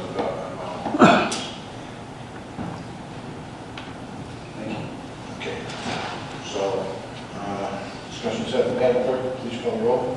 Trustee Gray. Aye. Trustee Caprio. Aye. Trustee Rogers. Aye. Trustee Sweet. Aye. Trustee Burden. Aye. Motion carries. Next, is there a motion to approve change order number 1 from Austin Tyler Construction, Inc. for the Fittiman Creek Sanitary Sewer Project? It should be noted that change order number 1 will result in a cost savings to the village in the amount of $145,000. That's the move. Trustee Caprio. A second. Trustee Rogers. Discussion. Madam Clerk, please call the roll. Trustee Gray. Aye. Trustee Caprio. Aye. Trustee Rogers. Aye. Trustee Sweet. Aye. Trustee Burden. Aye. Motion carries. Next one would be, is there a motion to approve a refund of building permit fees in the amount of $21,620 to George Gatsis, the applicant for Homer Glen Center, PUD, condition on removal of construction materials from the site? So moved. Trustee Gray. I'll second. Trustee Caprio, discussion. Do we want to ask Mr. Yes if he wants to? I wanted to This is where you. Yeah, come on. thank you for letting me speak. Good evening. The purpose why I'm here is to discuss that the fee. I'm not going to object to the amount. It was originally $24,000. I know there's $2,380 taken out for past fees, which I'm not going to object to. But I do want to let the board know that pipe sitting out there is not construction material. The material that's out there is none. We didn't start construction. There was no building started and there was nothing put out there. The pipe has been out there. It's per an agreement that I have with Will County, with Illinois American, and myself with the Homer Glen Center LLC. And we had the easements recorded, all the property owners. We got a 20-foot easement all along from one subdivision all the way down 143rd Street, and that pipe is supposed to go in the ground. And it's part of that project. It's not construction material. And the pipe is still on those pallets. It's on my private property. It's not bothering anybody. And I keep the grass cut, I keep the weeds down as best I could, and that pipe has got to go in the ground. So I couldn't get in the ground myself, and I've been looking for, in fact, I even at one time with Jamie Padich, I gave, even mentioned to you, Mr. Mayor, that I would donate that pipe if Homer Glen wanted it. It's $160,000 worth of pipe there with the money that I paid to get into the ground, which would make the properties more valuable, having the sewer and water in there. And really never got a response from anybody. But the main purpose is to have that pipe put in the ground. And it can't be moved anywhere else. It's too heavy, it's too costly to move it anywhere. And where would we move it? We have to get it into the ground. Well, I would just say for the committee members that aren't on AENF, that pipe is our concern. You're indicating that it's not bothering anybody, but it is. We hear about it. As far as donating the pipe or trying to sell the pipe, I had asked another contractor what his thoughts were on the possibility of taking that pipe, and they said there's no way somebody's going to take that pipe that's been sitting there for 10 years and they don't know the structural integrity of it anymore, they're not going to take the liability of it anymore. I don't believe that pipe will ever be used. And at ANF, we approved the $21,620 based on having that pipe removed. Well, in the beginning, the first I heard about that pipe that money being held hostage with that pipe was just last week. Mr. Baber had called me and mentioned. Our meeting was last week. It was last week. It's the first I heard about it. He called me personally. I was down in Southern Illinois. And I said, what does the pipe have to do with the permit one? He said, well, we really don't want the pipe sitting there. Yeah. And the thing is, what am I going to do with it? Well, I think at ANF, we looked at it as this is like a win-win, right? We're going out of our way to accommodate you in returning this fees, which we don't have to do. Oh, I understand that. So we looked at it as win-win. It's a way of finally getting that pipe out of here at the cost of $21,000 reimbursement.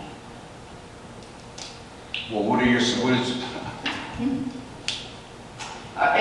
We're saying we're okay with, to get, we're comfortable with the 21, but you're doing it, you're giving an ask and we're giving an ask.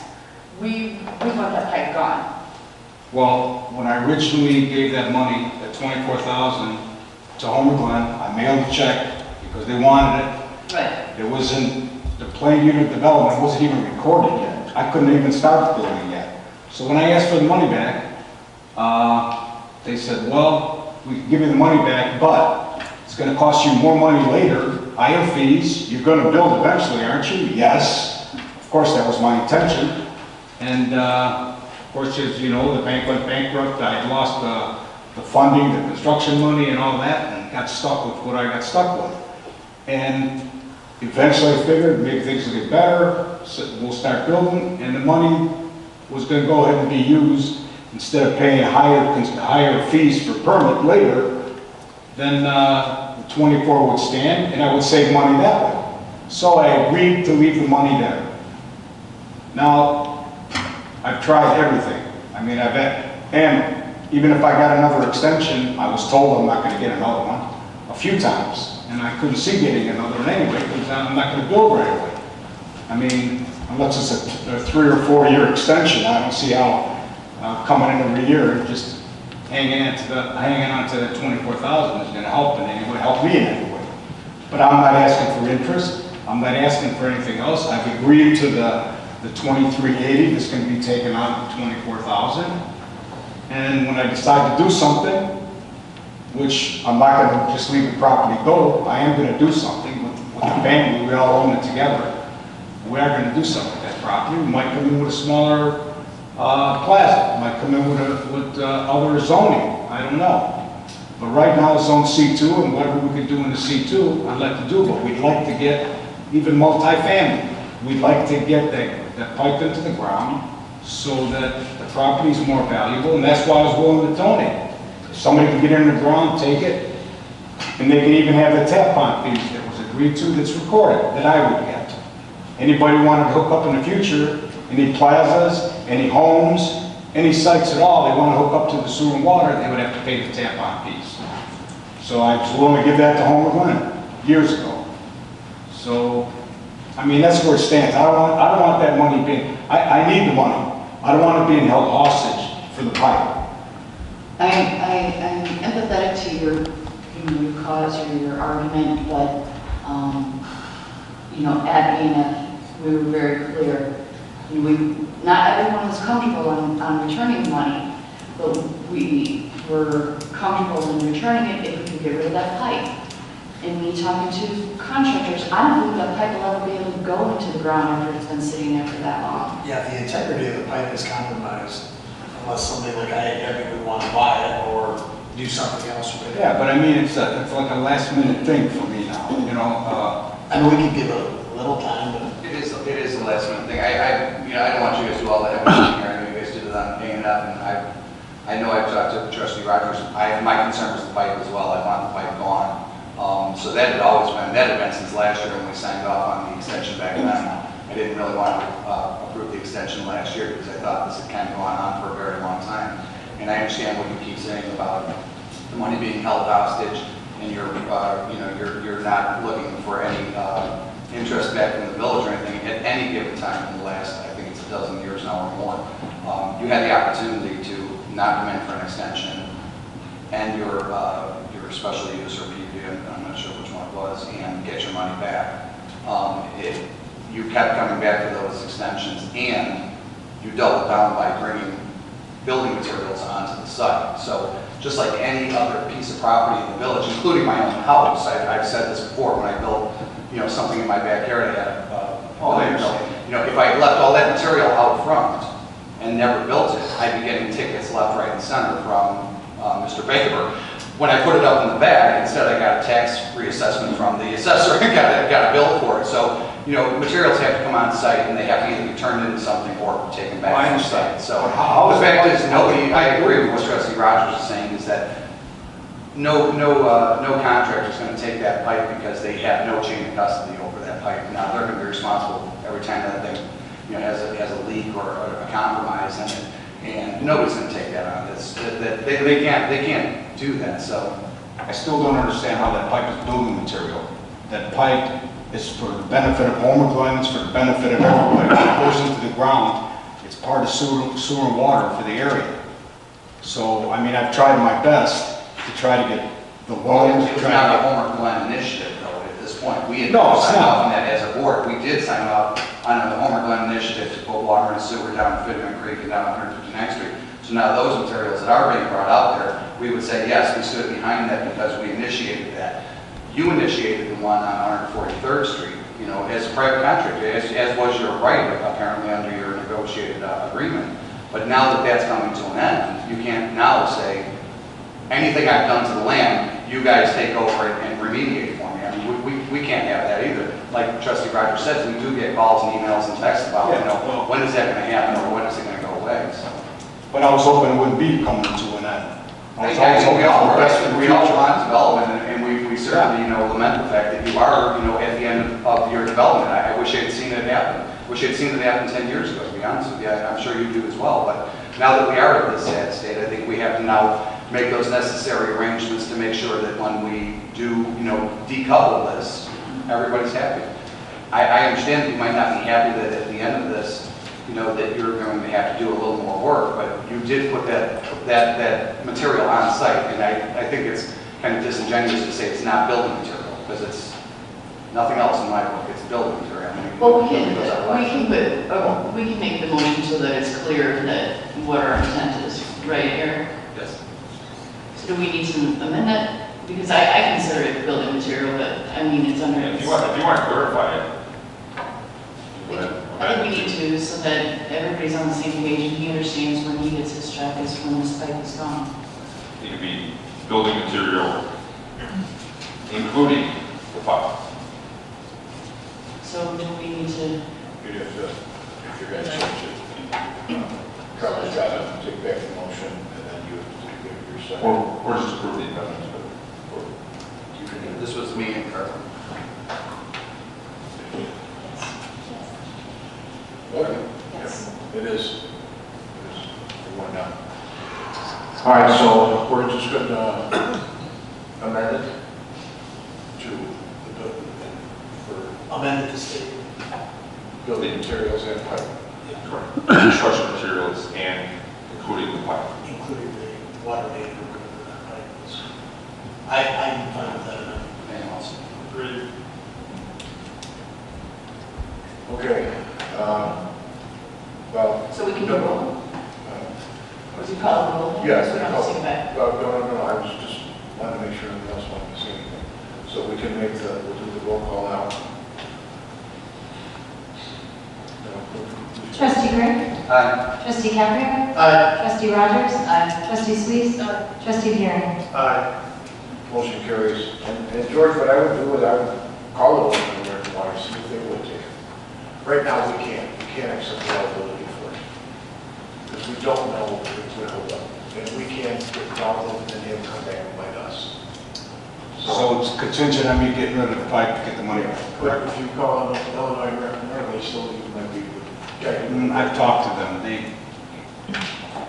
even if I gave it to them, they said for liability purposes, they want to buy it directly from a company, they don't want to buy it from me. But that's pretty much everyone covering. Yeah. It must get scrapped out, right? Well, I know there's also cement out there too, that's.